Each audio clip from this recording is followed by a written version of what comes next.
Dave Scott Hub Media. It's the August show with Lill from CMHA. Lill, how are you today? Pretty good, thank you. I read a piece last month, and I want to get your take on this because you know, what it was about. It was going back, and I hate to bring up the pandemic again. And I know we did this through and through, but it was interesting to see the after effects of what the pandemic has caused. So, in this article, it had basically stated that in 2023, 2024, we're seeing huge burnout from folks because the stress that was caused by the pandemic, they're trying to let that go now, but they're unable to. And it's really causing, this mental health dip again that we didn't, we're learning so much, from the pandemic. Yes, yes. I don't think personally I've been the same since the pandemic. Really, it has really impacted me. So if it's impacted me, it's certainly impacted others. Now, CMHA called it years ago during the midst of the pandemic. They called this the echo pandemic, which was exactly, remember those terms, Yep. right? And it's happening now. So this is another pandemic, the echo pandemic, that is the dip in our mental health, the burnout, the lack of motivation, right? Everything that I've been feeling since the pandemic. And, so certainly it's very true. And this echo pandemic has come to light as predicted. This is a question for you. It affects all generations, doesn't it? It's Yes. just not specific to one. It's like the kids, the seniors, our generation. Everyone is impacted. Our youth was perhaps impacted the most, and I would say our seniors as well, but everyone was impacted to some extent for sure. Is it because we're coming out the other side? I like that. I don't, the echo word kind of makes total sense. Yeah. Are we just afraid to go back to, and normal's not going to be normal anymore. Let's just face that. But I mean, on an individual basis, to work on our sleep, our health, like our eating habits, our mental approach, our exercise, that kind of what we've lost? Yes, we certainly have. Using again myself as an example, I used to walk 3 times a week, and now it's if I get out once a week. But everything, it's just so changed, right? So we became so complacent during our lockdown and isolated that we really grew accustomed to that. And then getting thrown back into the workforce when everything was changed, Yeah. And it really has impacted a lot of people. Even though it's years later, it certainly is having that ripple effect. Yeah, absolutely. Do you think, I mean, what's sort of the long-term prognosis then? Did CMHA look at this and say, okay, here's what we need to put in place? Is there things in place, I guess is what I'm asking right now, that folks can turn to?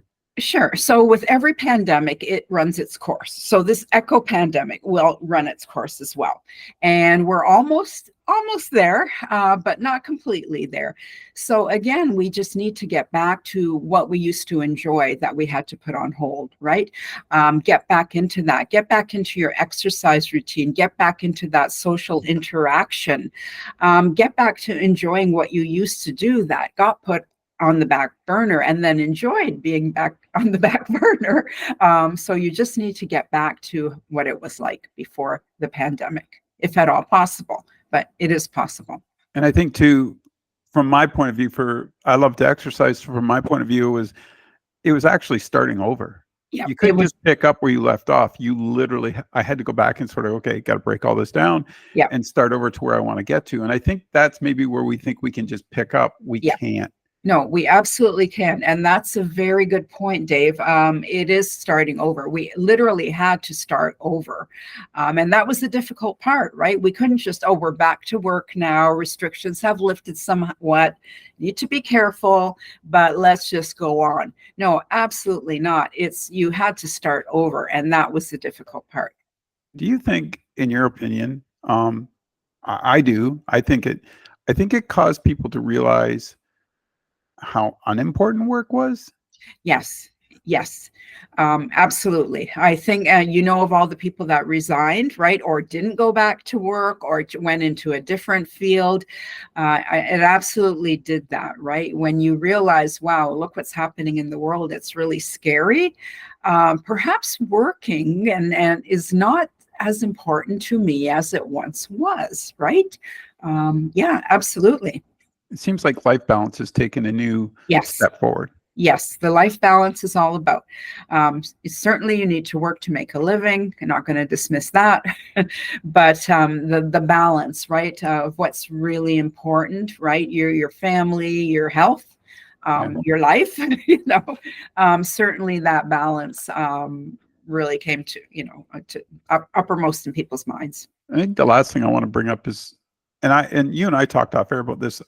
Saturday morning, I check my emails and I shut it down. Yeah. I leave the phone in the house. I go out. I think that's probably the biggest challenge for folks right now, because we got almost super addicted to everything on our computer or TV screens because we couldn't do anything. And Yes. letting that go, I know that's probably a hard quest for some people, but if you just take it one day at a time and start reducing it, I think you'll find too I know my own mental health improved drastically, because all of a sudden it was like, oh yeah, this is what I like to do. This is more important. Yeah. Yeah. Absolutely, Dave. I mean, we are addicted to our devices, no doubt about that. And we got more addicted to our devices when really that was our only means of communication during lockdown.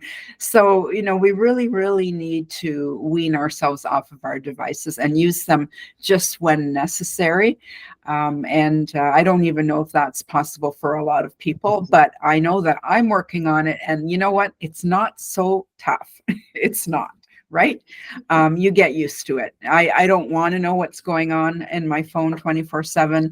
I don't need to check into Facebook. I don't need to read all the bombarding news that's never positive. No. I don't need to be overwhelmed with social media. And it's wonderful. I don't need to know. Great advice from Lill from CMHA. And we didn't even touch on any of the great programs you guys do today, but we will next month. But I just thought, I love this, talking about this eco pandemic, because you're seeing it at the forefront now. And I really appreciate you taking the time today to talk to me about this, Lill. You're quite welcome.